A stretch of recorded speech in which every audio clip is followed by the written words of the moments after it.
6 years ago, the Cincinnati Bengals front office said, hey, you're getting a little old.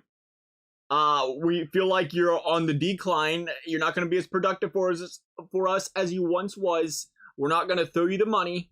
We're going to let you walk. And we're going to replace you. And it's going to be easy. We'll be fine. It's not a big deal. In those 6 years, said player, by the way, was Andrew Whitworth, of course. Andrew Whitworth will go over to the Rams, become an all-pro, win some, or be selected to some Pro Bowls, and continue to prove, even at the age of 40, that this guy can play. Meanwhile, the Bengals would have an absolute black hole at the left tackle position ever since Andrew Whitworth left. That, though, has all changed today amongst the announcement and the signing of Orlando Brown Jr., the former Kansas City Chief, the former Baltimore Raven left tackle, the four-time Pro Bowler, one-time Super Bowl champ at the age of 26, by the way, is going to make his way to the Cincinnati Bengals at a 4-year contract, averaging around $16 million a year. And you got to love this. Super pumped about this as a Bengals fan. I was like, hey, what are they doing? Where's the safety at? It's crazy when you think, where was the safety signings? We're letting all these guys go. It's like, what's this Bengals front office got cooking? I tell you what, big old buffet. They got a whole lot of stuff cooking. Best thing they could have been cooking up, I think. There's no secret about it.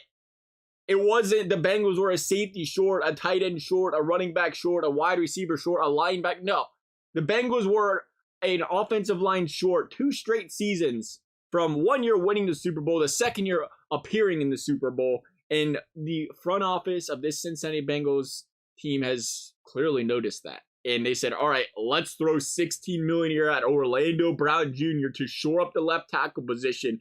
And I tell you what, I love this contract. $16 million a year.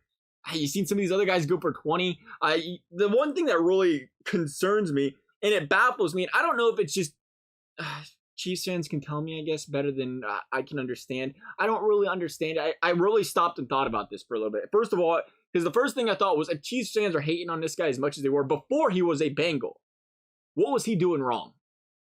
And then I thought, is that just what Chiefs fans do to their players?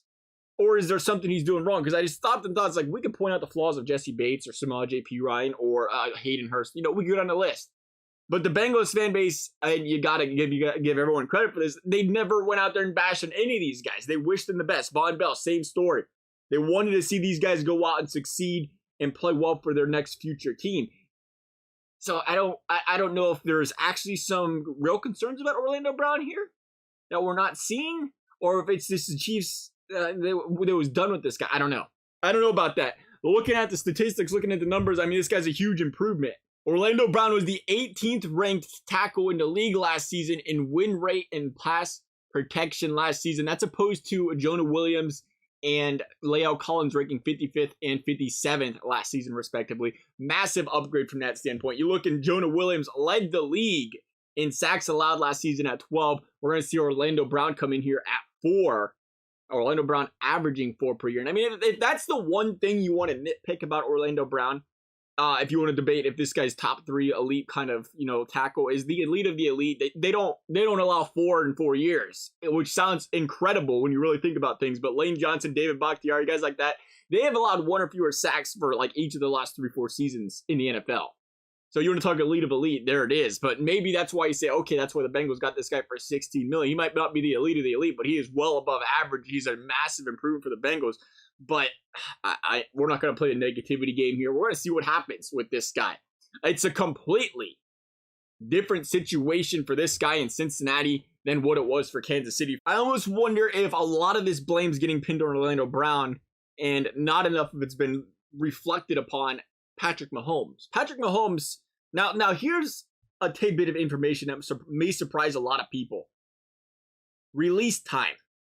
Patrick Mahomes had the second highest time in the league when it came to time in the pocket before getting ready to football and time in the pocket before being pressured at 2.6 seconds. The only quarterback with a higher amount of time in the pocket than Patrick Mahomes was Justin Fields.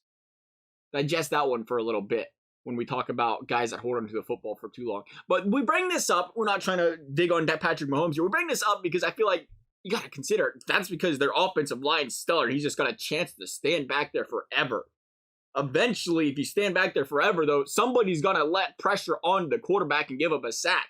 I mean, you compare that to Joe Burrow in his 2.2 seconds last season, almost a full half a second longer on average. Patrick Mahomes had time to throw the football in a pocket, time to get rid of the football without being pressured last season. So when you consider that, if you plug that into Orlando Brown into a Bengals system and a Bengals quarterback who gets rid of the football a lot quicker, I think some of those flaws that may have been noticed last season with Orlando Brown, they don't even come up with Joe Burrow in this Cincinnati Bengals team. And it's a team where you're not going to see them blitz Joe Burrow, honestly, I don't think as much. Surprisingly, I don't know why they do it to Patrick Mahomes when I think about it. I don't think you see them blitz the Bengals as much either, just because of how much Burrow's proven he will tear you apart with those wide receivers if you blitz them. But I think you see Orlando Brown come over here. I say this is a really good football player. And personally, I think this is a really good football player whose best years are yet to come. This guy, again, he's 26. He's hungry. This guy is clearly, I mean, he's got a lot of confidence in himself, and you got to love that. But not only does he play with a lot of confidence, but he's a guy that he's got an outstanding work ethic. And I think he's just one of those guys, and we have to keep in mind when it comes to linemen is 22, 23, they're not at their best. They take longer to mature.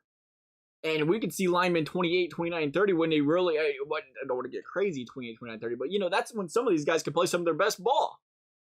And you look at a guy like Orlando Brown Jr. and say he's gotten 4 or 5 years to really get used to this league and he's going to continue to get better. I think he does. I think as smart as IQs, you start to learn to finesse the moves of the defensive players more and more you're in this league, and you learn how to counter that stuff, and you become a more polished left tackle like he wants to be. And I do believe that. I believe Orlando Brown Jr. comes into this season, and we're talking about him having one of the best seasons of his career right off the bat. As soon as the Bengals, obviously, chemistry gets figured out. But, man, you talk about bringing this guy in. The impact it's going to have on this offensive line. I see that out of Orlando Brown Jr., but I think it affects Cordell Volson as much as anyone, too. It is a completely different, and again, we don't want to play the bash on Jonah Williams game, but it's completely different when your left tackle is allowing 12 sacks a game. You're worried about covering for him, doubling guys. You're all over the place as a rookie. Compared to having that stability on both sides of you, you're just worried about your guy. You have less assignment. You're not.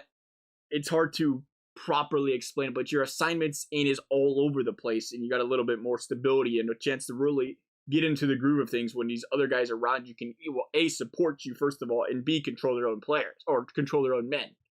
I think we see him make a pretty big jump from his rookie season, and that again is going to improve this Cincinnati Bengals offensive line. But wow, you talk about you bring in a guy like Orlando. I got the OBJ thing in my mind now. Wrong OBJ. We'll take this one. Orlando Brown Jr. and think that he's going to protect Joe Burrow and give this guy more time to throw the football. I can't help but think, like, remember this team was prime offensive. The offensive line was at its best last season before the injuries. Joe Burrow was tearing teams apart. And again, if there was a weakness, it was at the tackle position. And the Bengals said, hey, let's address this in the offseason. So when you get your guys back healthy, you bring in Brown. Volson takes a second year on this team. The impact this guy is going to have on this offensive line and this team as a whole, if you give Joe Burrow a little extra time to throw the football, with these weapons, it's going to be hard to believe, but this offense is going to take another step up. I'm excited for this guy to be a bang. We're going to see what happens. Love you guys' thoughts. Thank you guys for watching. We'll see you next time.